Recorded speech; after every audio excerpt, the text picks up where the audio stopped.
So hi everyone, welcome to the CIC webinar today. Today we are having Professor Manar Shoshani from University of Texas, Rio Grande Valley.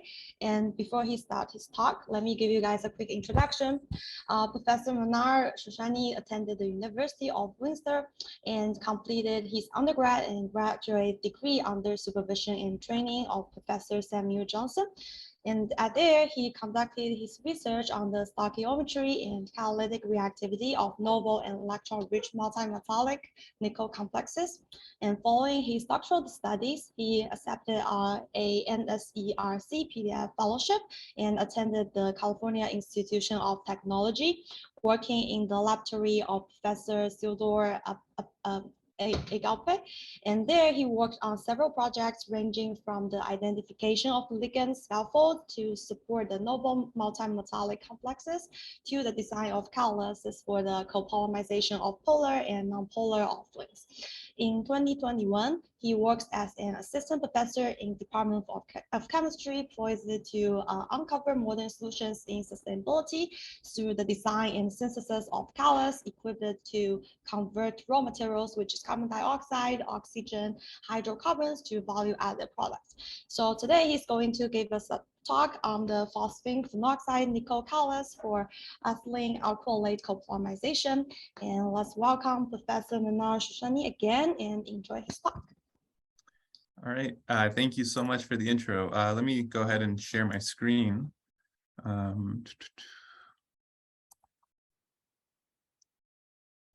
Okay, can everyone see the screen appropriately? All right, great. Okay, yeah, so like I said, thank you, Xiun, so much for the very kind introduction. I'm very excited to be here today to speak to you all about some of this work. So like Xiun mentioned, I'm going to be speaking mostly on these, one of the completed projects from my postdoc, the phosphine-phenoxide nickel catalysts, and some of the insight we gained towards enchainment. But I'm going to end off by talking a little bit of some of the independent work that I've done here since the fall of last year. But to provide some insight in terms of my background and how it's led me to where I'm at and what I'm interested in, I wanted to briefly, just to give a little bit of a pictorial representation of what Xiun was talking about.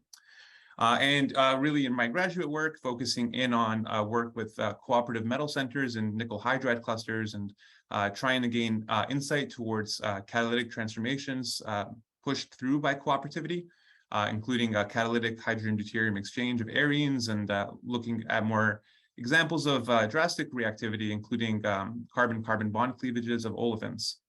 And so from there, I went on to, this was at the University of Windsor with Sam Johnson. And from there, I went to Caltech working with Teo Gapia. And there, I used some of the expertise from the multi-metallics portion of my graduate work onto the cluster projects. Here, we were taking a little bit more of a rational approach in building clusters by using these tris-phenol phosphinamide type ligands to build trinuclear nickel clusters. So here I got a little bit of exposure in synthetic inorganic chemistry and ligand design, and looking at electronic structure studies. Arguably, the most attention in terms of my projects was focused in on a project that's in collaboration with Dow, and looking at ethylene and acrylate copolymerization to make these copolymers. And we pretty much use these derivatives of these phosphine-naphthoxide and phosphine-phenoxide type ligands, and study their copolymerization ability, and also try to take a deep dive into the study of the mechanism of monomer enchainment. We also gained insight in terms of the elementary steps of the monomer enchainment by looking at processes of cis-trans isomerization and olefin coordination. And lastly, I'd be remiss if I didn't mention some of my work in collaboration with the Atwater group.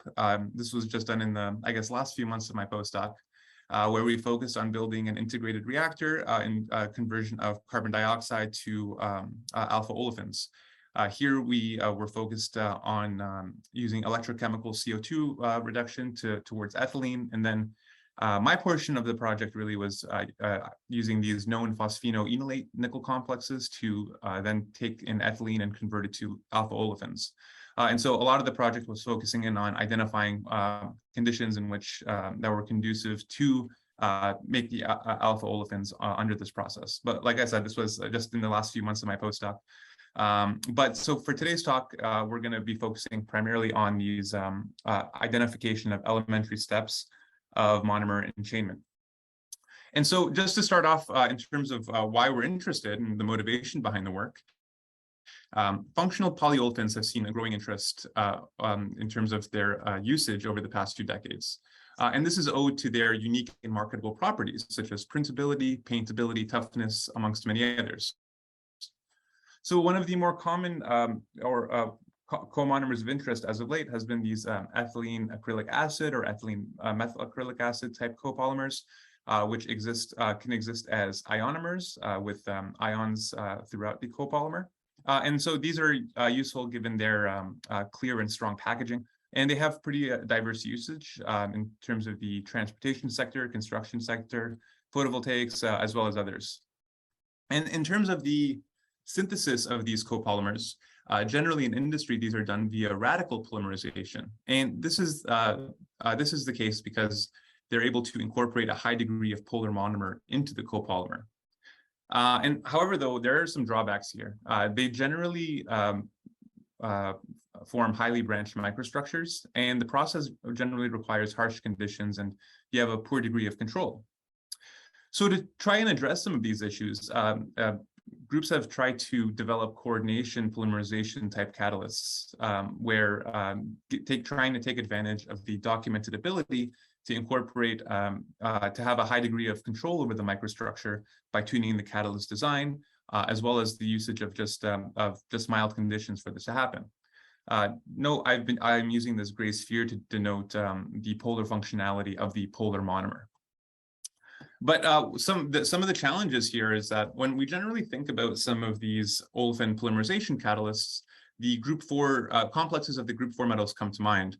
And for the vast majority, these are far too oxophilic to be competent catalysts for the copolymerization of polar and nonpolar monomers.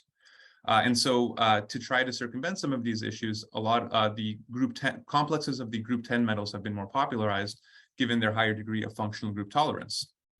Even still, there are some significant challenges. I've outlined some of them in this diagram below, where you see that the coordination of the polar functionality to the metal center of the free monomer can lead to catalyst deactivation, as well as once the polar monomer has been inserted, the polar functionality can also lead to catalyst deactivation. With that being said, this also is a intermediate towards further insertion. So trying to gain more insight towards this particular intermediate is quite important. Now, there has been a lot of studies and a lot of catalysts that have been attempted for ethylene and acrylate copolymerization. And some of the challenges that have been presented are listed here in these desirable parameters aspects. So ultimately, you want to have a good control over your polymer microstructure. And for the copolymerization of ethylene and acrylates, one of the main challenges is getting good in-chain insertion of polar monomer and incorporating a high degree of polar monomer into your copolymer. Separately, obtaining high molecular weight copolymer is challenging, and identifying a catalyst with high activity is also challenging. And so I mentioned that the group 10 metals seem to be the more popular choices here, and this essentially started with some of the examples by Brookhart's group. These palladium diimine catalysts show that they are able to copolymerize ethylene in a variety of different copolymers.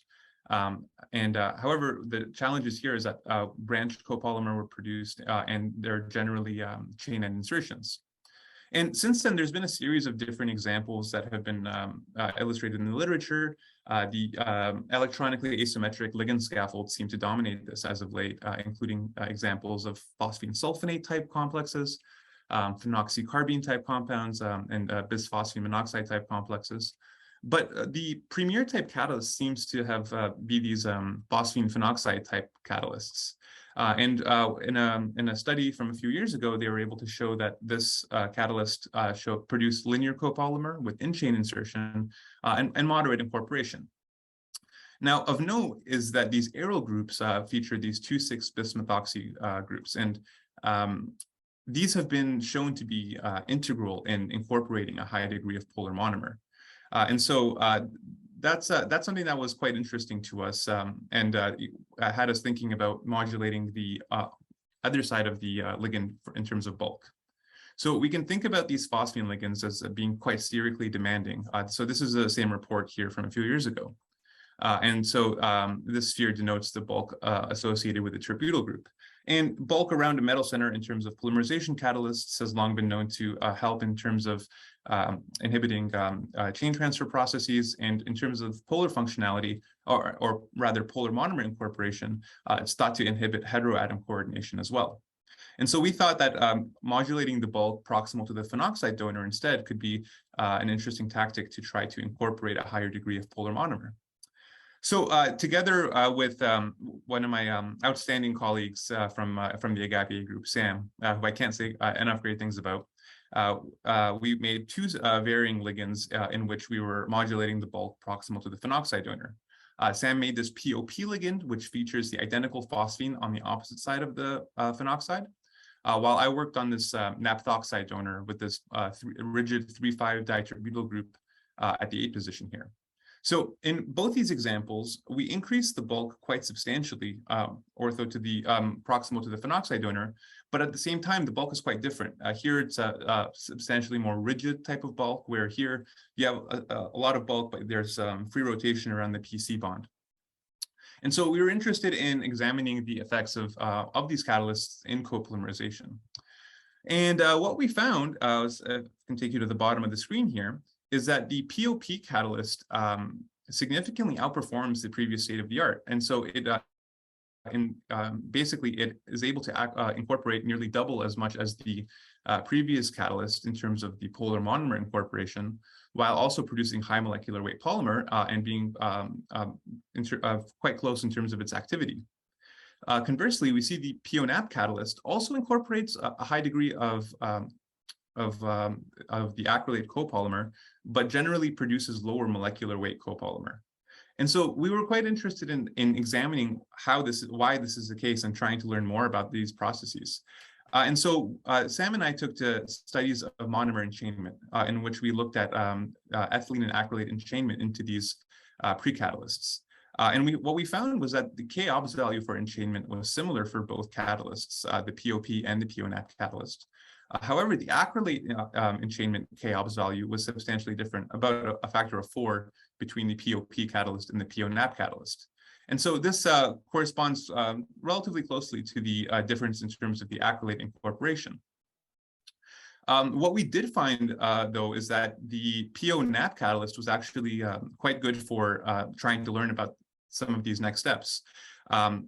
Basically, we see that the PO-NAP catalyst serves as a good platform for isolating these acrylate insertion compounds, which have been challenging to isolate and study individually. And the want to study these is behind the fact that the monomer enchainment after acrylate insertion has been proposed to be the rate determining step in these processes. And so isolating these and being able to study them individually is quite important. And what we find is that when using the R group of methylene TMS and L group of pyridine, we see the formation of the acrylate insertion compound with pyridine bound, and we can isolate the structure for this.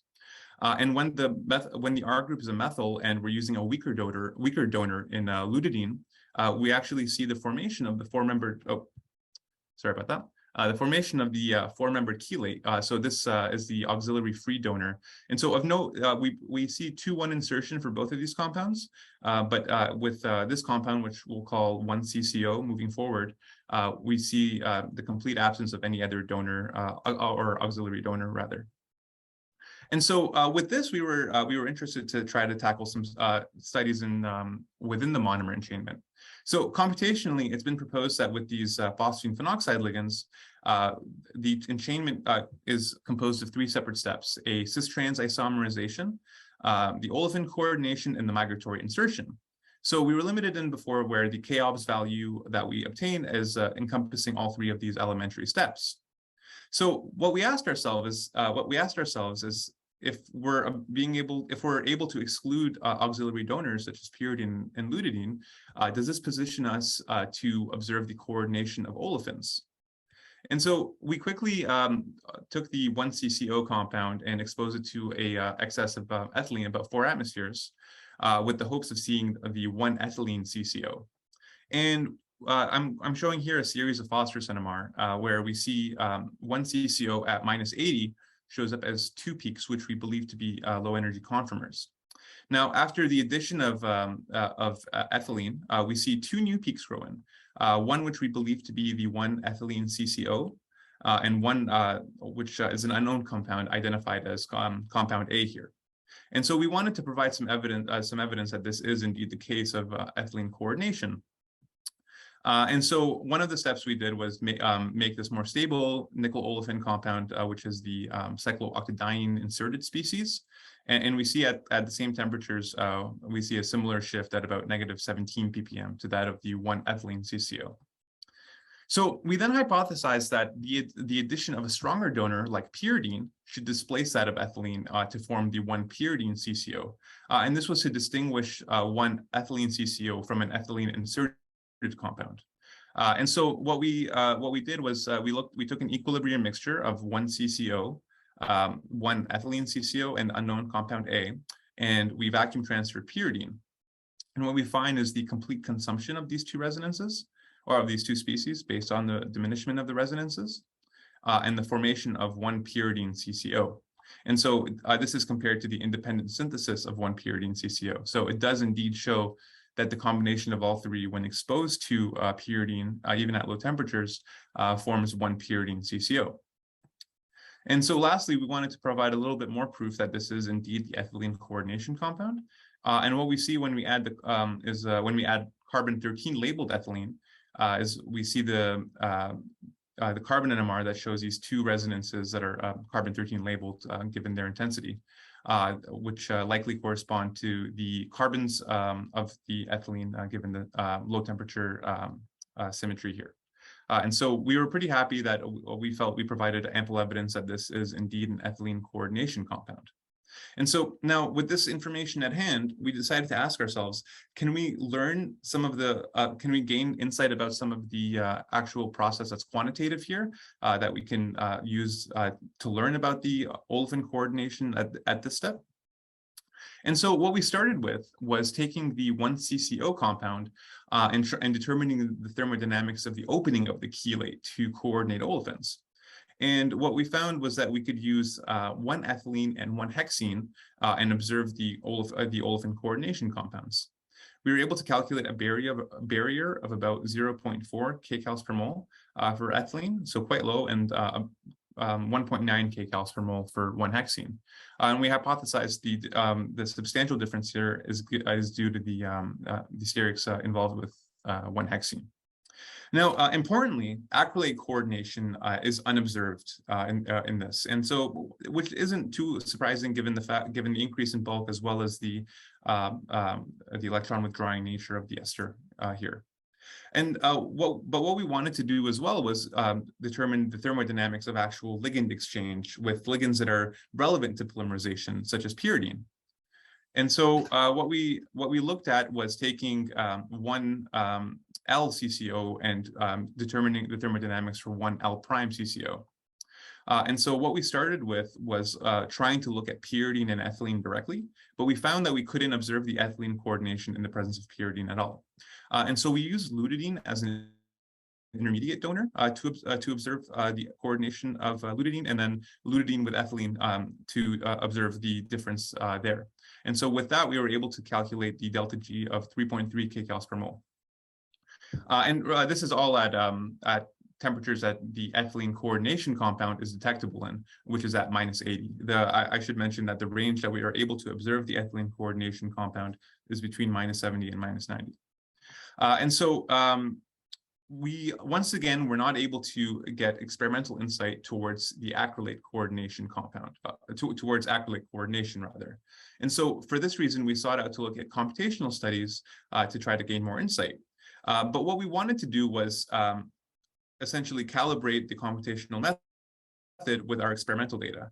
And so we wanted to get a series of experimental binding constants for both electronically and sterically differentiating ligands. And so that's what what we did here with the varying R groups. So we did this with the nickel methylene TMS compound. We did this with the nickel methyl compound, and we did this with the nickel alkyl ester. So the alkyl ester is just the result of the acrylated insertion. And we got a little bit of a surprising result here at first. We see that with the methyl and the methylene TMS, we see quite similar constants throughout, for the most part, between the electronically and sterically differentiating ligands. And just to be abundantly clear here, these are all experimental K values. Now, with the acrylate insertion, we see a compression of the thermodynamic binding scale that's observed throughout, both with electronically and sterically differentiating ligands. So we were initially pretty confused about this data, but we thought about it a little bit more, and there's a couple of reasons why this could be the case. One potential reasoning is the increased bulk proximal to the metal center. Another one is that the electron withdrawing nature of the ester might render the metal a bit more loose acidic. And so with the help of the Miller group, specifically James, we did some NBO calculations comparing the different R groups. So the black here is the methylene TMS, the blue is the methyl, and the red is the alkyl ester. And so we started to look at these for a variety of different ligand binding studies, and we see that throughout, we see a higher charge at the nickel center when when the R group is the alkyl ester. So the Lewis acidity of the metal center may be a bit higher here, and that could potentially reason this thermodynamic binding scale. We're particularly interested in this given that monomer enchainment after the acrylate insertion step is proposed to be the rate determining step. And so we were able to interrogate aspects of the R group and the L group here on thermodynamic binding. But what we wanted to do was try to interrogate aspects of the actual phosphine-phenoxide or phosphine-naphthoxide ligand. And so we conducted a pyridine partition experiment between 1-CCO and the pyridine-bound species of the POP catalyst. And we find here that the thermodynamics lies on the side of pyridine being coordinated to the nickel POP system with a delta G value of about 1.5 kcals per mole. Now, this was an important result here because it allowed us to compare the two thermodynamic binding scales directly within that 1 point. And we see that, so just to the black chem draws here correspond to experimentally determined scales, while the blue is computationally determined variables.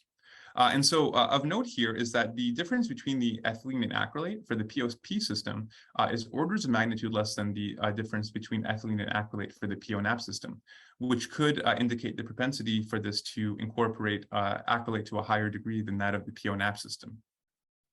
So we were quite happy with the insight we were able to gain on the olefin coordination step and the impact of these ligands.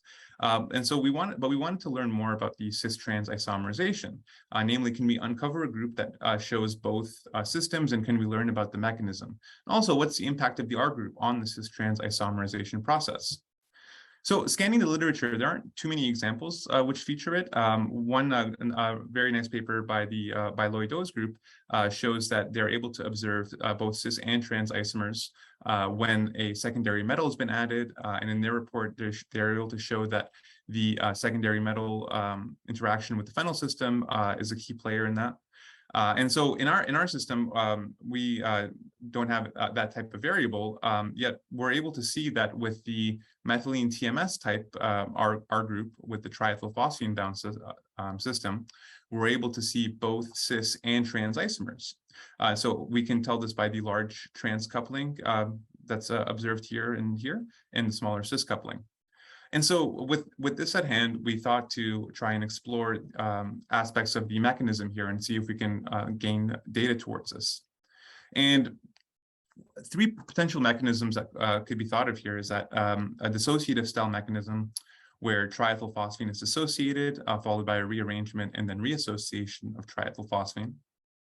A separate mechanism would be an associative intermolecular mechanism where triethylphosphine is coordinated to a five coordinated nickel species, followed by a rearrangement and then triethylphosphine dissociation. And then lastly, one which is supported by the computational work an associative intramolecular type mechanism, where the methoxy arm hanging off of the phosphines, if you remember, coordinates to the nickel center in the axial position, and then leads to a rearrangement followed by the dissociation of the methoxy arm.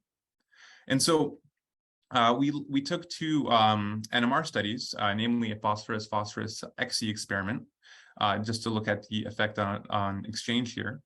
And what we find is that we're able to see cross peaks for the cis corresponding to magnetization transfer between the cis and the trans isomers. And so we see this is you can see the trans isomers on top here and the cis isomer here. So these that I'm showing in the black box correspond to the cross peaks here for the magnetization transfer.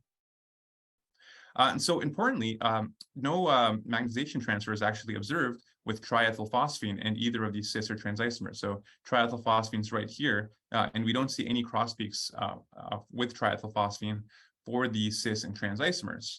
And so that indicates that on the NMR timescale, there isn't any detectable transfer. But we wanted to take this a step further and see if we could really interrogate the effect of triethylphosphine on the process of cis-trans isomerization. And so what we find is that we add we add varying amounts of triethylphosphine to these experiments, and we're able to calculate the magnetization transfer rate. And what we find is that the rate of both trans to cis and cis to trans isomers isn't very much affected by the increased concentration of triethylphosphine. And so that would support a intramolecular mechanism for the cis-trans isomerization.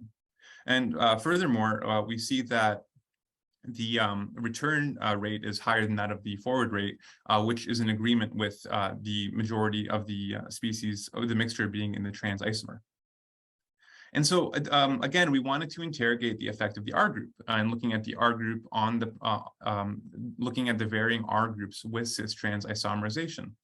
And what we find is that, once again, there seems to be a close correlation with the methyl and the methylene TMS in the sense of observing both trans and cis isomers. So the trans isomers being here, and the cis isomers being here. But with the alkyl ester group, we don't see any detectable amounts of the trans isomer. And so this was quite informative for us, because this could imply some of the reasoning for the slowed propagation after acrylate insertion. And lastly here, we wanted to learn about the effects of the neutral ligand within copolymerization. So we were able to synthesize these varying complexes, complex 1, which is the methylene TMS, and the pyridine, compound 1 lutidine methyl, which has the methyl R group and lutidine as a donor, and 1 CCO, which features the auxiliary donor-free variant with the alkyl ester. And what we find is that all three have quite similar activities under identical conditions, and across the board are quite identical. However, we see when taking a look at the ethylene uptake curves, there's an interesting result. We see with 1 CCO and 1 lutidine methyl, the ones that have the weaker donors, initially a higher ethylene uptake than the compound 1. But after a certain time, it seems to die down and then slows down substantially, slower than the rate of 1. So that could reason the need for a stronger donor in these systems, potentially to wear off any mechanism of decomposition that might be occurring. So yeah, in conclusion, we were able to show quite a bit of insight into the varying process of monomer enchainment, including that of cis-trans isomerization and olefin coordination. We were really happy because we were able to use these systems to gain insight towards olefin coordination and observe olefin coordination for this neutral nickel-2 species, which is really a rare result for these pre-catalysts. And then also gain the quantitative info, and also use the thermodynamic binding scale and calculate and computational data to learn about some of the electronics of this metal compound. And also the data behind cis-trans isomerization supports an intramolecular type mechanism. Now, like I mentioned at the beginning of the talk, I wanted to just very briefly talk about some of the work that we're doing here. I've started in the fall, so really haven't had too much of a chance, but very excited with everything that's happening so far. And so in our group, we're focused on developing technologies towards sustainability. And so, as you may have guessed from the very much intro, we're interested in invoking cooperativity in these transformations. Cooperativity between metal centers of identical metal and heterometallic species to attenuate the reactivity of the primary metal site. And so we're looking at finding ways to convert abundant feedstocks such as CO2 towards more value-added products.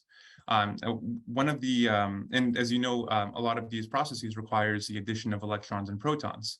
So with a combination of metal-metal and metal-ligand cooperativity, I'll quickly speak on one of our targets here. One of our targets features cooperative binding sites between proximal metal centers, while also carrying a ligand that can serve as a ligand-based electron reservoir and one as a proton reservoir.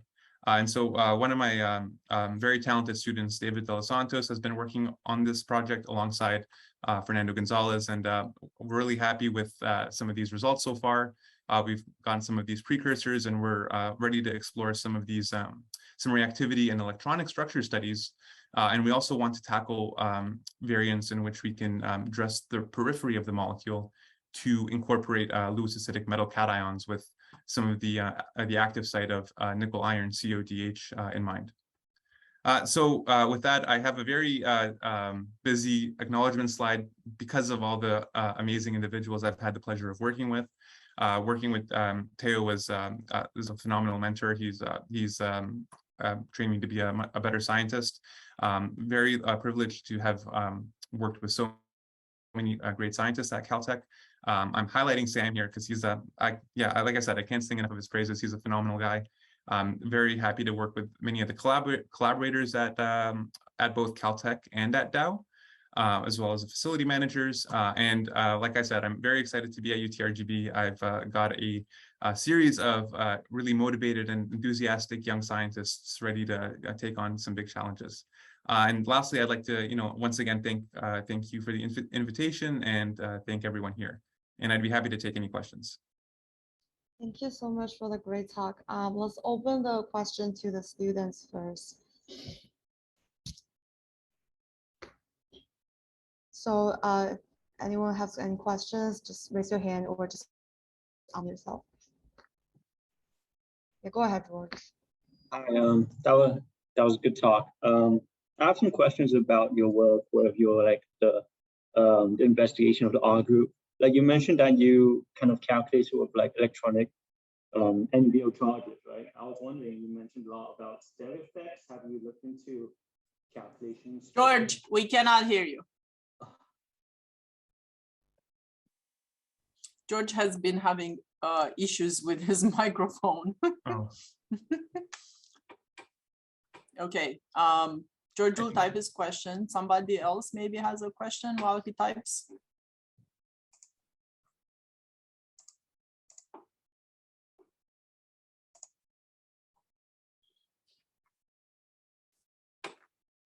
I will ask a question then. So if you go back to the phosphine-phenoxide nickel catalyst, how far is the bulky aryl group, and could it have unintended electronic contribution? Sorry, so how you're asking how far the aryl group extends? Yes. So we see that when you have donors such as pyridine there, you see some strain in the crystal structure. So I'm not sure if you can see it in the example here, but in many cases with pyridine, there is substantial strain, so it pushes away from the actual framework. And we believe that to be a driving force for the chelate formation here. In terms of the electron withdrawing, I guess one could think about the pKa of the naphtha oxide versus phenoxide, which are relatively close. So I guess it would be hard to consider substantial electronic differentiations between these, but no, that's a great question. Yeah, but what if we don't? Oh, never mind. I think I understand that. Yeah, Okay. Thank you so much. Yeah, and Yeah, George no just finished typing the question. So. Have you looked at computational?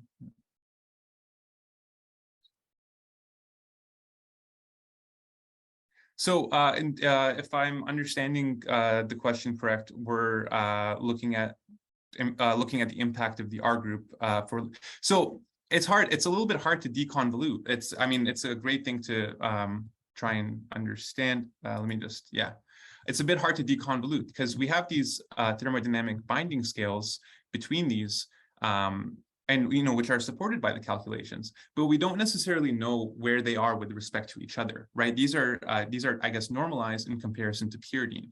And so looking at the methyl versus methylene TMS, they show similar binding affinities between these, but we don't really have a good idea of where they are with respect to another. One could argue that in terms of the electronically, they're quite similar, but it would be really insightful to be able to learn more about the impact of the R group in terms of the binding, like you're suggesting. Does that answer your question, George?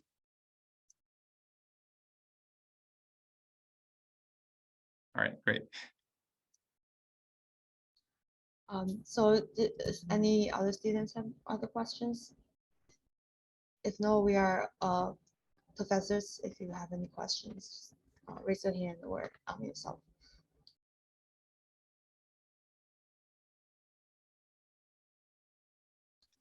Lloyd. Hey, Manar, that was a great talk. Thanks. I was wondering, you had NMR, carbon NMR of the ethylene adduct, and I think it looked like there might be 2 isomers. Am I seeing that correctly, or is? So it's a little bit hard to figure out here. So one could imagine that there are. So I guess thinking about these at like -80, we could imagine that the orientation of the inserted acrylate could force these to show up as 2 separate resonances here. But also the presence of that unknown compound A, which one could imagine is an isomer, could show up at similar type of resonance, because you do see that there is a little bit of difference in terms of the height, though the intensity seems to be pretty similar. I think we did the proton coupled experiment too, and we see just to get rid of any NOEs here, and we see similar integration value between the 2 sites here. But yeah, there could be. These are this is with carbon-13 labeled ethylene at -90 for running carbons for a few hours here. So though the signal to noise isn't great, these are quite broad resonances too. So it was a bit hard to get ideal data for these. I see. I have one more quick question. In your polymerization data, did you calculate the number of acrylate units per chain? Yeah, so for the PO-NAP catalyst, it seems to be about 1 or 2. So that's the PO-P catalyst has both a longer chain polymer as well as higher incorporation. So we see a lot more acrylate actually incorporated into the copolymer in comparison to the PO-NAP species.